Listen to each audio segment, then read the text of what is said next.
Olá, é com alegria que nós estamos retomando nossas aulas, iniciando aqui o quarto bimestre. Eu gostaria de iniciar com a parte de um poema que diz o seguinte: Não te rendas, por favor, não cedas, ainda que o sol queime, ainda que o medo morda, ainda que o frio se esconda e o vento se cale, ainda existe fogo na tua alma, ainda existe vida nos teus sonhos. Então é com esse trecho desse poema que eu gostaria de trazer aqui uma palavra de incentivo a vocês, dizendo que apesar das dificuldades enfrentadas por vocês e por nós, professores, nós não vamos poder nos render, nós não vamos poder desistir.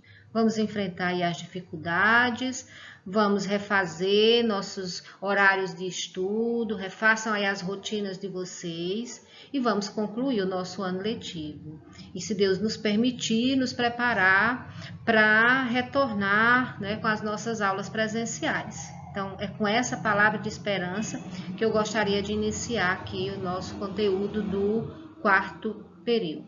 Nós vamos estudar as grandes civilizações e os fluxos migratórios internacionais. Estou trazendo aqui um pouco dos objetivos dessa aula, que é conhecer as características culturais marcantes das populações, que é reconhecer o idioma e as religiões como um elemento marcante, né, capaz de aproximar diferentes povos, de conhecer os principais fluxos migratórios internacionais, de identificar as implicações sociais, políticas e econômicas dos fluxos migratórios e de conhecer as causas que motivam milhões de pessoas a abandonar seu lugar de origem.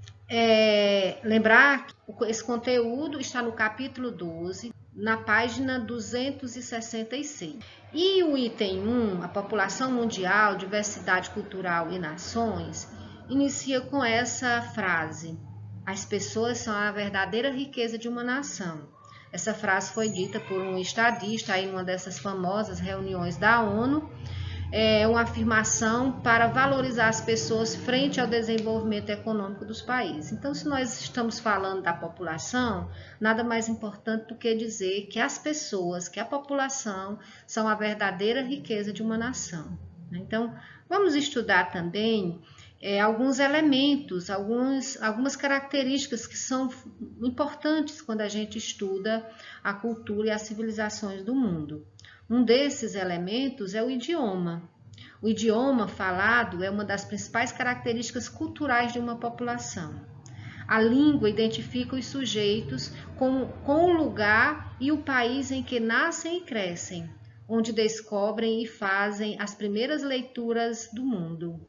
A língua mais falada no mundo é o mandarim, devido ao número de falantes em razão da elevada população chinesa. Então, a gente vai compreendendo que o mandarim é a língua falada na China. Mas o inglês é a língua universal, a mais utilizada nas comunicações entre os povos de diferentes culturas. Então, é o inglês que está presente na internet, nessas ferramentas tecnológicas. É por isso que a gente hoje costuma usar termos em inglês como se fizesse parte da nossa própria cultura, né? Da nossa própria língua. WhatsApp, Facebook, entre outros aí que vocês no dia a dia usam. Mas existem outras línguas também, inclusive a portuguesa, né? Que falada no Brasil, falada em Portugal e falada em mais 5 ou 6 países da África que foram colonizados por Portugal. Um outro elemento importante é a religião. A religião também é uma característica da cultura das populações. Sua influência nas transformações do espaço geográfico se deve ao fato de, ao longo da história, ser fundamentado diferentes visões de mundo e, consequentemente, desempenhado importante papel político e geopolítico, tanto pacífico quanto também gerador de conflitos. Então, tanto a religião ela pode ser usada para pacificar conflitos, também para gerar conflitos. Tanto é que nas últimas décadas, cerca de 16 países tiveram conflitos relacionados, né, ao aspecto religioso. Então, a religião ela foi fundamental para o desenvolvimento político e econômico da humanidade. E quando a gente fala da população, fala do povo, se tem uma coisa que o povo sempre fez foi se movimentar, foi procurar conhecer outras terras, ou por questões turísticas, ou qualquer outra situação, né? Então, esse movimento chama-se movimento migratório. A pessoa que sai de uma região, né, quando ela sai de uma região e vai para outra, ela é chamada de emigrante. Quando ela chega numa região, quando ela entra numa região diferente, ela é chamada de imigrante. As pessoas migram de forma espontânea ou forçada. Elas podem sair, né, porque elas querem conhecer lugares diferentes, né, por diversos motivos, ou elas podem sair porque elas são forçadas, né, diante de alguma situação, guerra, problemas naturais, catástrofes, entre outros, né? As migrações podem ser interna ou externa. Ela é interna quando ela acontece dentro do país, de um estado para outro, de uma região para outra. E ela é uma migração externa quando ela sai de um país para outro país, né? Então, quando sai de um país para outro, ela é uma migração externa. As pessoas migram para diversos locais e tem pontos que são de repulsão, elas expulsam as pessoas, e tem os pontos de atração. Quais são os pontos de repulsão? Os problemas sociais, violência, né, a insegurança que aquele local está causando, problemas econômicos, desemprego, por guerras, por conflitos raciais ou políticos, ou causas naturais, uma enchente, uma seca, diversas. Os pontos de atração que chamam as pessoas, que as pessoas procuram aqueles locais, eles podem ser um local com estabilidade econômica, um lugar que oferece uma condição de vida melhor, lá tem emprego, tem segurança, né? Tem qualidade de vida, tem saúde, tem educação, tem lazer. Então, os tipos de migração, vamos lá, as pessoas migram, né? E aí essas migrações, elas podem ser uma migração pendular, é aquela migração que você sai de casa e volta todo dia, ela vai e volta, migração pendular. A transhumânia ou sazonal é aquela que sai por um determinado período, para um período da colheita, um período da seca, né? Então ela é periódica, né? Ela não é permanente. O êxodo rural é quando a pessoa sai do campo e vai morar na cidade.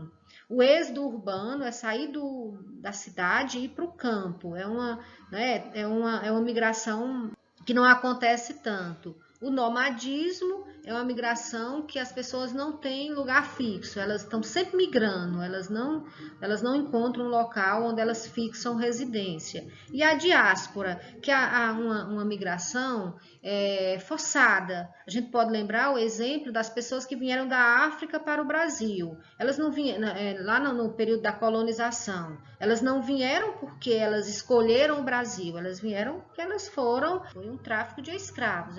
E as consequências da migração? O aumento ou a diminuição da população em um determinado país, o país pode receber muita gente, então, ou aquele pode perder muita gente. Aumento ou diminuição da população, né? Aumento, é claro, do país que recebe a migração e a diminuição daquele país que está perdendo a população, né?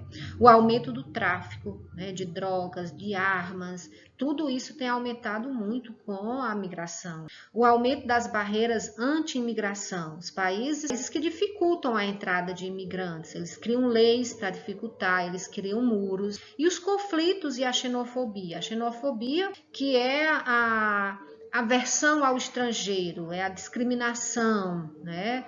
É o preconceito contra o estrangeiro, né? Contra o diferente, né? O nordestino que chega no sul, ele sofre muito preconceito, né? Por ser nordestino. Então, isso é o chamado de xenofobia. Nós temos aqui nesse mapa a migração de 1500, né? Do século XV. Então, vejam aqui. Os europeus, para onde é que eles migravam, para a América principalmente, os africanos também para a América. Então, você pode observar aqui no mapa que você vai ver várias rotas. nós temos aqui os pontos, as áreas de atração no mundo. Qual é a principal área de atração? Estados Unidos e a Europa, como os dois pontos de atração, né, os principais pontos de atração mundial. Né? Então, veja aqui de onde é que vai gente para os Estados Unidos e que vai também para a Europa. Esse outro mapa aqui, ele vai mostrar os países de onde mais partem imigrantes, né? Esses países em roxo, que são os países que mais, desses países em busca de outros, e esses em azul, que é os países que mais recebem imigrantes, né? Aqui a Ásia, a Rússia, os Estados Unidos, aqui parte da Europa. Então, obrigada pela atenção, eu vou colocar no grupo todas as orientações. Um abraço.